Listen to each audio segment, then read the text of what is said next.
नमस्कार। छत्तीसगढ़ सर्व विभागीय संविदा कर्मचारी महासंघ के द्वारा नियमितीकरण स्थायीकरण सहित अपनी अन्य मांगों को लेकर मंत्री लक्ष्मी राजवाड़े और सरगुजा संभाग के जो भाजपा के अध्यक्ष हैं, प्रभारी हैं, उनसे मुलाकात की गई और उनको सरकार के द्वारा जो वादे इलेक्शन से पहले अनियमित कर्मचारियों से किए गए थे उसकी याद दिलाई। तो क्या कुछ ज्ञापन में उनके द्वारा निवेदन किया गया है और जो महिला एवं बाल विकास विभाग की मंत्री हैं लक्ष्मी राजवाड़े जी के द्वारा क्या कुछ आश्वासन संविदा कर्मचारियों को दिया गया, इसके बारे में पूरी जानकारी आपको इस वीडियो के माध्यम से देने वाला हूं।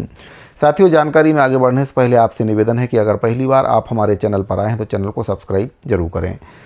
तो साथियों, महिला एवं बाल विकास विभाग की जो मंत्री हैं माननीय श्रीमती लक्ष्मी राजवाड़े जी से मिलकर सर्व विभागीय संविदा कर्मचारी महासंघ के द्वारा उनको एक ज्ञापन सौंपा गया है। इसके साथ ही सरगुजा संभाग के जो अध्यक्ष हैं उनको भी ज्ञापन सौंपा गया है अवधेश चंदेल जी को, और उनसे भी निवेदन किया गया है कि सरकार के द्वारा कई बड़े वादे अनियमित संविदा दैनिक वेतनभोगी कर्मचारियों से इलेक्शन से पहले किए गए थे। अब उन वादों को पूरा करने का समय आ चुका है। काफ़ी ज़्यादा समय निकल चुका है। कांग्रेस सरकार के द्वारा भी 5 वर्ष बर्बाद कर दिए गए और अब 2.5 वर्ष से भी अधिक का समय व्यतीत हो चुका है, लेकिन कर्मचारियों के पक्ष में एक भी कैबिनेट की बैठक में निर्णय नहीं लिया गया है। साथियों, महिला एवं बाल विकास विभाग मंत्री लक्ष्मी राजवाड़े जी के द्वारा सकारात्मक पहल करते हुए संविदा कर्मचारियों को आश्वासन दिया गया है कि वे उनकी मांगों को सरकार तक पहुंचाएंगे। तो क्या कुछ मांगें सर्व विभागीय संविदा कर्मचारी महासंघ के द्वारा की गई हैं, जो ज्ञापन सौंपा गया है उसमें मांगों का जिक्र किया गया। इसके साथ ही पड़ोसी राज्य मध्य प्रदेश में जो संविदा कर्मचारी हैं उनके लिए निर्णय लिए गए हैं उसके बारे में भी इसमें जानकारी दी गई है। जैसे कि मध्य प्रदेश में जो निर्णय लिए गए हैं उसमें 62 वर्ष तक की नौकरी की सुरक्षा संविदा कर्मचारियों को दी जाती है। अनुकंपा नियुक्ति की व्यवस्था है।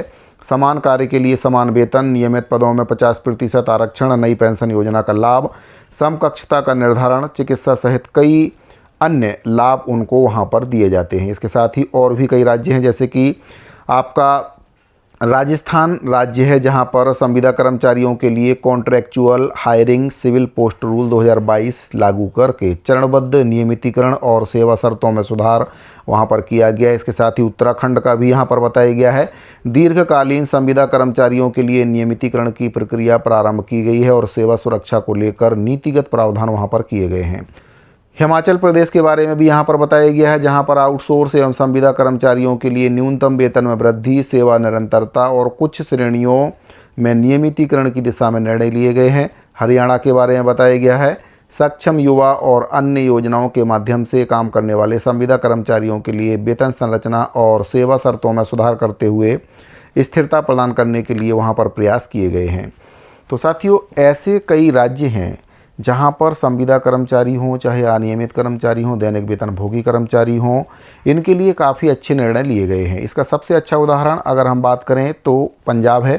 पंजाब सरकार के द्वारा प्लेसमेंट और ठेका कर्मचारियों के लिए काफ़ी अच्छा निर्णय लिया गया है। उनका नियमितीकरण स्थायीकरण करने का जो काम है वह पंजाब सरकार के द्वारा किया गया है। तो साथियों, इलेक्शन से पहले सरकार के द्वारा, भाजपा सरकार के द्वारा काफ़ी वादे किए गए थे और जब कांग्रेस पार्टी का समय था उस समय सर्व विभागीय संविदा कर्मचारी महासंघ के द्वारा अनिश्चितकालीन हड़ताल की गई थी।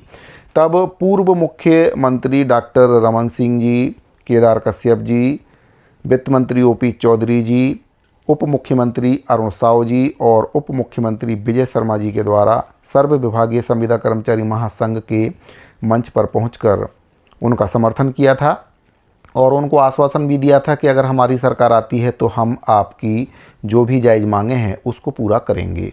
यहाँ तक कि वित्त मंत्री ओपी चौधरी जी के द्वारा तो वीडियो जारी करके कहा गया था कि मध्य प्रदेश और हरियाणा में हमारी ही सरकार है और वहाँ पर हमने संविदा कर्मचारियों का नियमितीकरण स्थायीकरण किया है, तो हम छत्तीसगढ़ में भी करेंगे।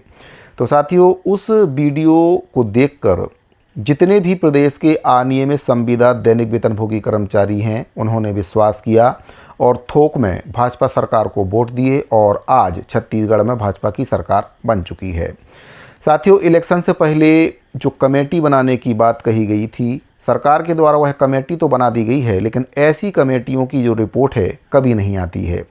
सर्व विभागीय संविदा कर्मचारी महासंघ के द्वारा निवेदन किया गया है कि कमेटी की जो बैठकें हैं वह आयोजित की जाएं, उसको आगे बढ़ाया जाए प्रोसेस को, और संविदा कर्मचारी महासंघ के जो पदाधिकारी हैं उनको उस कमेटी में शामिल किया जाए, ताकि जो नियमितीकरण और स्थायीकरण का अपना पक्ष है वह कर्मचारी संगठन रख सकें।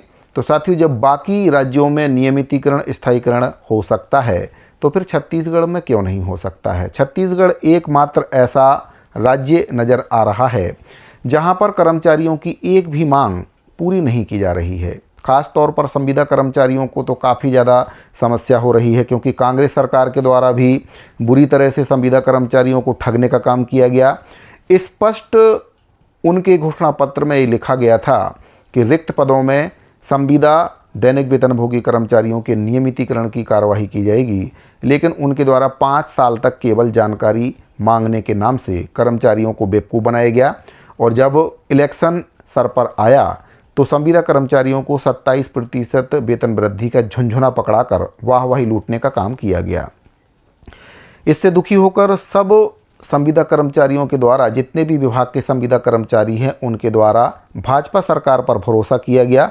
चूँकि भाजपा सरकार एक बार नियमितीकरण कर चुकी है, इसके बाद जो शिक्षक हैं उनका भी संविलियन भाजपा सरकार में ही हुआ है, तो संविदा कर्मचारियों को भाजपा सरकार के ऊपर भरोसा था कि संविदा कर्मचारियों का जो भला है भाजपा सरकार करेगी, क्योंकि नियमितीकरण और संविलियन भाजपा सरकार में ही हुआ है। इसीलिए सरकार पर भरोसा किया और सरकार बनी भी। तो अब सरकार से निवेदन है कि संविदा कर्मचारियों से जो वादा इलेक्शन से पहले किया गया था उसको पूरा किया जाए। मोदी की गारंटी का मान रखा जाए।